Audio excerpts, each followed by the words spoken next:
عباده الذين اصطفى أما بعد فقد قال الله تعالى في الكلام المجيد والفرقان الحميد قل يتوفاكم ملك الموت الذي وكل بكم ثم إلى ربكم ترجعون سبحان ربك رب العزة عما يصفون وسلام على المرسلين والحمد لله رب العالمين اللهم صل على سيدنا محمد وعلى آل سيدنا محمد وبارك وسلم اللهم صل على سيدنا محمد وعلى آل سيدنا محمد وبارك وسلم اللہ جل جلالہ منوالہ نے تمام انسانوں کو ایک اجل، ایک مقررہ مدت دے کر دنیا میں بھیجا ہے، اور کوئی انسان بھی ایسا نہیں کہ اجل کے بعد رک جائے۔ چنانچہ کتاب التقدیر میں امام مسلم نے حضرت عبداللہ بن مسعود رضی اللہ عنہ سے روایت نقل کی ہے کہ ہر انسان کے لیے جب اس میں روح پھونکی جاتی ہے تو وہ 4 چیزیں لکھنے کا اللہ جل جلالہ کی طرف سے مامور ہوتا ہے۔ فَيُؤْمَرُ بِأَرْبَعِ كَلِمَاتٍ، کہ وہ مامور ہوتا ہے کہ 4 چیزیں لکھے، بِكَتْبِ رِزْقِهِ وَعَجَلِهِ وَعَمَلِهِ وَشَقِيٌّ أَوْ سَعِيدٌ۔ وہ لکھتا ہے کہ اس کی رزق کتنا ہے، اس کی اجل کب ہوگی، اور اس کا عمل کیا ہوگا، اور یہ نیک بخت ہوگا یا بدبخت ہوگا۔ تو غور کیجئے، انسان میں بھی روح پھونکی جا رہی ہے اور ابھی یہ دنیا میں نہیں آیا، اس کو ماں کے شکم میں ابھی 4 مہینے گزرے ہیں، لیکن اس کی اجل طے کر دی گئی ہے کہ یہ اس وقت اور اس جگہ اور اس گھڑی اس کو اس دنیا سے جانا ہوگا۔ تو اللہ جل جلالہ کا یہ نظام ہے اور کوئی اس سے باہر نہیں۔ اللہ تعالیٰ بندوں کے حالات سے خوب باخبر ہیں، جانتے ہیں میرا بندہ، میری بندی، اس کے کیا حالات ہیں۔ اللہ اس کی مصلحتوں کو بھی جانتے ہیں۔ اللہ نے یہ بھی طے کر رکھا ہے کہ کس زمین کے اوپر انسان کی موت آئے گی، لیکن انسان کو نہیں بتایا۔ وَمَا تَدْرِي نَفْسٌ بِأَيِّ أَرْضٍ تَمُوتُ، کوئی نفس نہیں جانتا کہ اس کی موت کس زمین میں آئے گی، لیکن اللہ جانتے ہیں۔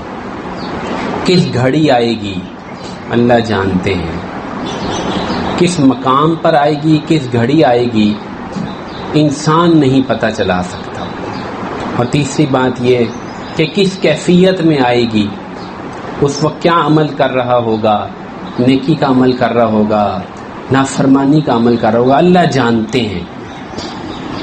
تو اس لیے ہر انسان کے بارے میں یہ باتیں طے ہیں، اور اللہ تعالیٰ نے فرمایا قُلْ يَتَوَفَّاكُمْ مَلَكُ الْمَوْتِ الَّذِي وُكِّلَ بِكُمْ، تمہاری جان قبض کرتا ہے ملک الموت، اس کو مقرر کیا گیا ہے اس کام کے لیے۔ اللہ نے مقرر فرمایا ہے، بہت طاقت عطا فرمائی ہے۔ مفتی شفیع صاحب نے معارف القرآن میں اس آیت کے تحت لکھا ہے کہ حضور پاک صلی اللہ علیہ وسلم نے ملک الموت سے پوچھا کہ تو کیسے جان قبض کرتا ہے پورے روئے زمین پر؟ تو فرمایا کہ اللہ کے نبی، ایک پلیٹ ہو، اس میں اگر کچھ دانے ہوں اور آپ کو اس پلیٹ سے اس دانے اٹھانے میں کچھ مشکل محسوس ہوتی ہے، تو فرمایا کہ نہیں۔ تو کہا کہ پوری زمین ایسے ہی ہے۔ اور پھر فرمایا کہ اللہ کے رسول، خشکی میں اور سمندر میں جتنے نفوس ہیں، جتنے ہیں، میں ان کو ان کے باپ، ان کے نام، ان کے باپوں کے نام سے جانتا ہوں، اور میں دن میں 5 مرتبہ ان کو دیکھتا ہوں۔ بغیر کسی واسطے کے دیکھتا. اور پھر فرمایا کہ میں اللہ کے حکم کے بغیر کسی کی جان قبض نہیں کر سکتا. دوسری روایت نقل کی حضرت مفتی شفیع صاحب نے کہ آپ علیہ السلام نے اپنے ایک صحابی کے سرہانے پر ملک الموت کو دیکھا تو آپ نے فرمایا کہ ملک الموت آسانی کا معاملہ کرنا. تو انہوں نے عرض کیا کہ اللہ کے نبی، میں ہر مومن کے ساتھ بہت ہی آسانی کا معاملہ کرتا ہوں، ہر مومن کے ساتھ بہت آسانی کا معاملہ کرتا ہوں. تو اصل میں دنیا سے جانا طے ہے اور وقت بھی لکھا ہے، مقام بھی لکھا ہے، اس سے کوئی ٹل نہیں سکتا، کوئی بچ نہیں سکتا. اور انسان لاکھ حفاظت کے انتظامات کر لے، موت اس کو آ کے پکڑتی ہے. اینما تکونوا یدرککم الموت ولو کنتم فی بروج مشیدہ. جہاں کہیں بھی تم ہو، چاہے بڑے بڑے برجوں میں اور قلعوں میں چھپ جاؤ، موت تمہیں آن پکڑے گی. تو اس لیے جس چیز کو اصل میں دیکھنا ہے وہ ہے عمل.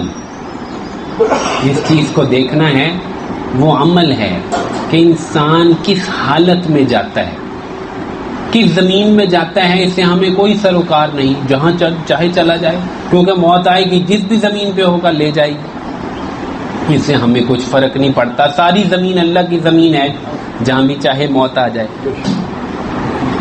اور کس گھڑی آ جائے، جوانی میں آ جائے، بڑھاپے میں آ جائے، بیماری میں آ جائے، صحت میں آ جائے، اس سے بھی کوئی فرق نہیں پڑتا، کیونکہ آنی تو ہے.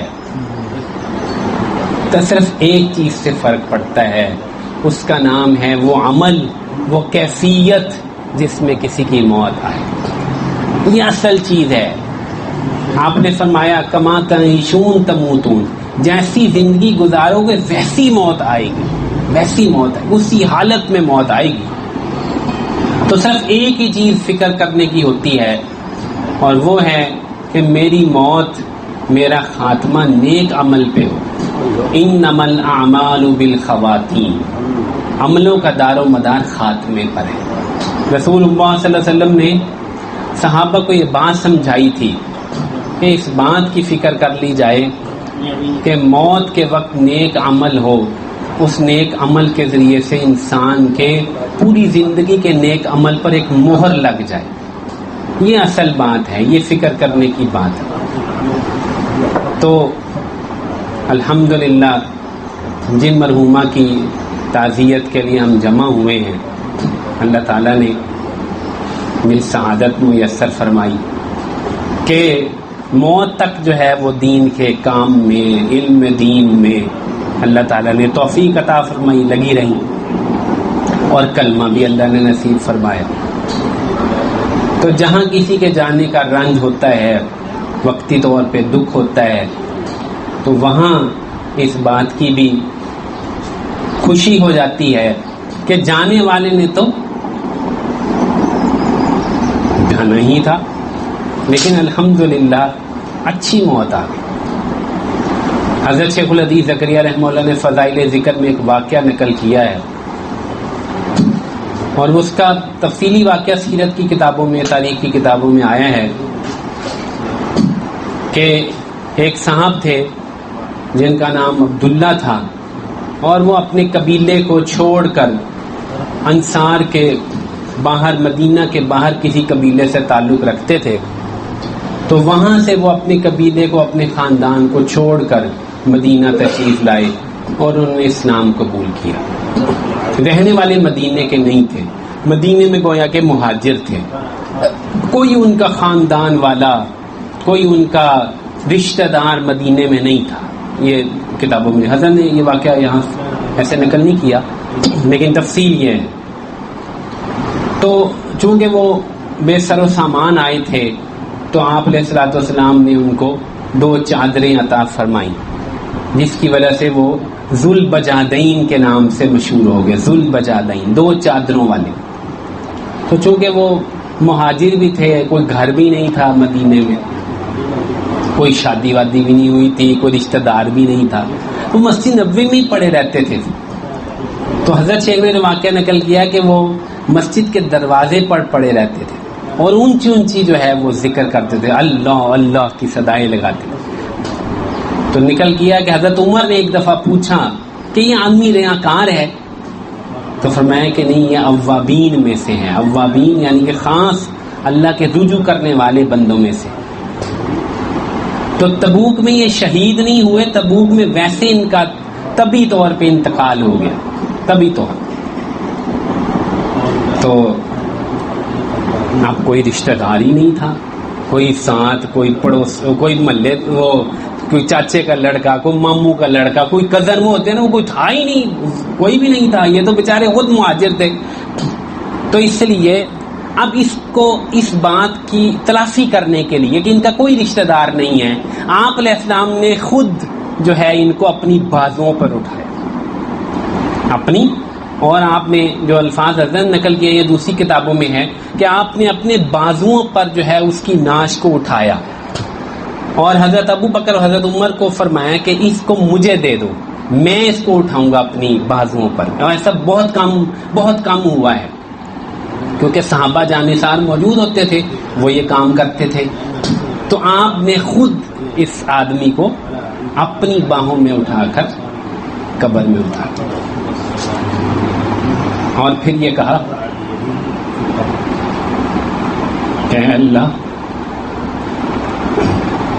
میں اس سے راضی ہوں، تو بھی اس سے راضی ہو جا. میں اس سے راضی ہوں، تو بھی اس سے راضی ہو جا. تو اس پر بڑے بڑے اصحاب کو تمنا پیدا ہوئی کہ یہ لاش میری ہوتی، کیونکہ رسول اللہ صلی اللہ علیہ وسلم اپنی رضا کا بھی اعلان کر رہے ہیں، اللہ سے بھی دعا کر رہے ہیں کہ اللہ تو اس سے راضی ہو، اور اس کو خود اپنی باہوں میں اٹھا کر قبر میں اتارے. بہت سارے اعزازات جمع ہوئے. تو اصل بات کیا ہے؟ جانے والے کی کیفیت، اور جس حال میں وہ جائے، جانا تو سب نے ہے، کوئی رکنے والا نہیں، کوئی بھی رکنے والا نہیں ہے، سب نے جانا ہے. لیکن اصل بات کیا ہے کہ اچھے عمل پر مہر لگے، خاتمہ ہو.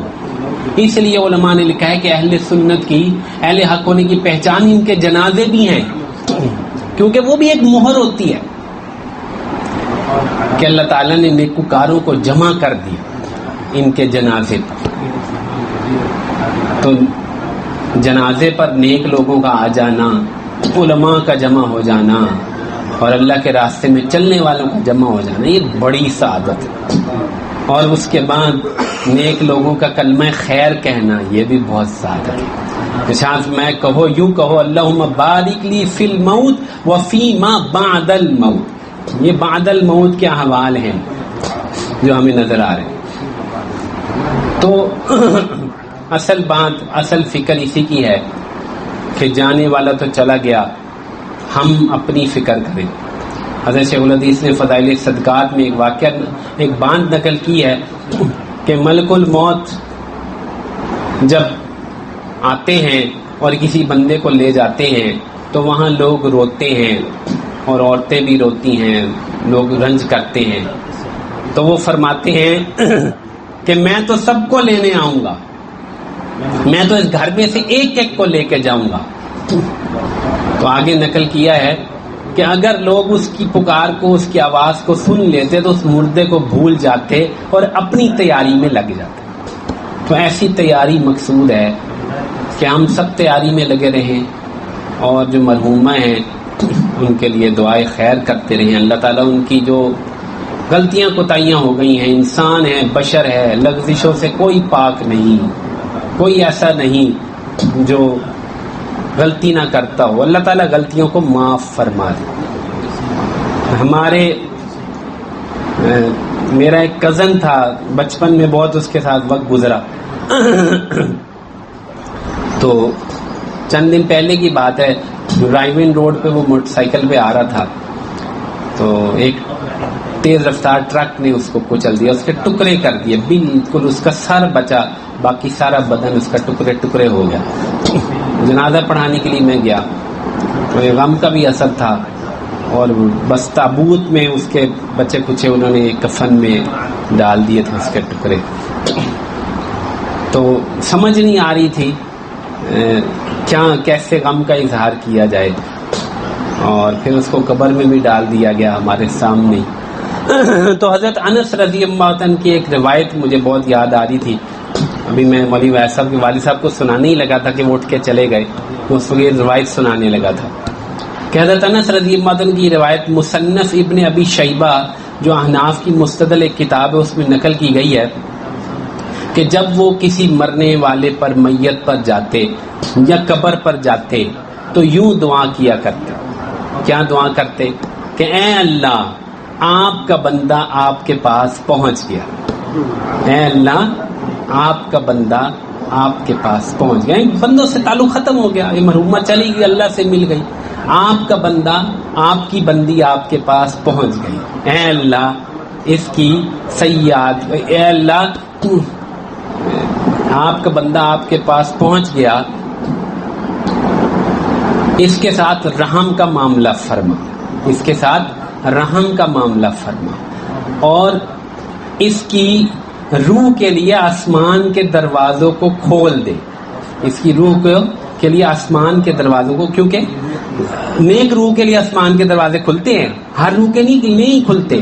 تو اے اللہ، ایک لفظ میں بیچ میں بھول رہا ہوں اصل میں، اے اللہ اس کی روح کے لیے آسمان کے، ہاں پہلے اے اللہ اس کی قبر کو وسیع فرما اور منور فرما، نور قبرہ، اس کی قبر کو منور فرما اور وسیع فرما، اور اس کی روح کے لیے آسمان کے دروازے کھول. پھر آگے فرماتے اے اللہ اگر یہ نیک تھا تو اس کی نیکیوں کو قبول کر کے اس کی درجات کو بلند فرما، اور اے اللہ اگر یہ تیری دربار میں گناہگار تھا تو اس کی سیئات معاف کر دے اور اس کو اپنے مقبول بندوں میں شامل کر. تو کیا دعا جو ہے، میں نے وہیں پر یہی دعا کی کہ اے اللہ یہ تیرا بندہ ہے، تیرے پاس پہنچا ہے. تو ہم یہی کہتے ہیں اللہ کی بندی ہے، اللہ کے پاس پہنچ گئی. اللہ تعالیٰ قبر کو بھی منور فرمائے اور روح کو جو ہے وہ اعلیٰ علیین میں جگہ نصیب فرمائے، اور اللہ تعالیٰ سیئات کو جو ہو گئیں بشری تقاضے کے سبب ان کو معاف فرما دے. معذور بھی تھیں، بڑی کمزوری، بڑی مشقت کاٹی، اللہ تعالیٰ اس مشقت کے جو تھک گئی تھی وہ اللہ تعالیٰ اس کی اجر نصیب فرمائے، اور ان کی مشقت کے بدلے ان کو جنت میں خاص جو ہے وہ راحت نصیب فرمائے. اب یہ بھی ہم دعا کرتے ہیں کہ اللہ تعالیٰ کچھ حوریں مقرر کرے جو ان کے بدن کو دبائیں، ذرا ان کی مٹھی چاپی کرے کہ یہ بیچاری تھک تھک کے آپ کے پاس پہنچی ہیں. اللہ تعالیٰ ان کے لیے راحت کا سامان بنائے اور سیئات کو معاف فرما کر اعلیٰ درجات نصیب فرمائے. تو جتنے مرد اور خواتین یہاں جمع ہیں، سن رہے ہیں، اللہ تعالیٰ سب کو آخرت کی وہ فکر نصیب فرمائے جیسی فکر ہمیں کرنی چاہیے. ہاں ہمیں فکر میں بہت کمی ہے، ہم بہت کم فکر رکھتے ہیں دنیا کی چیزیں اور دنیا کا مال اور دنیا کے مکانات اور دنیا کے کپڑے اور دنیا کی گاڑیاں اور زیب و زینت پہ ہماری نظر بہت زیادہ لگی ہے. تو جتنی زیادہ دنیا کی چیزوں پر نظر ہوتی ہے اتنی آخرت سے دھوکہ ہوتا ہے.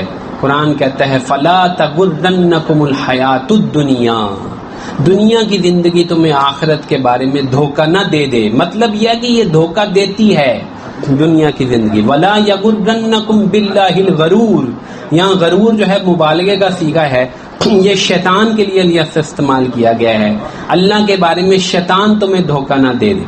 تو شیطان انسان کو اللہ کے بارے میں دھوکہ دیتا ہے اور دنیا کی زندگی آخرت کے بارے میں انسان کو دھوکے میں ڈالتی ہے. اللہ تعالیٰ اس دھوکے کو ختم فرمائے اور ہم سب کو آخرت کی خوب تیاری کی توفیق نصیب فرمائے، اور مرحومہ کا جو اجر و ثواب ہے اس سے ہم سب کو بھی محروم نہ فرمائے. وآخر دعوانا ان الحمد للہ رب العالمین.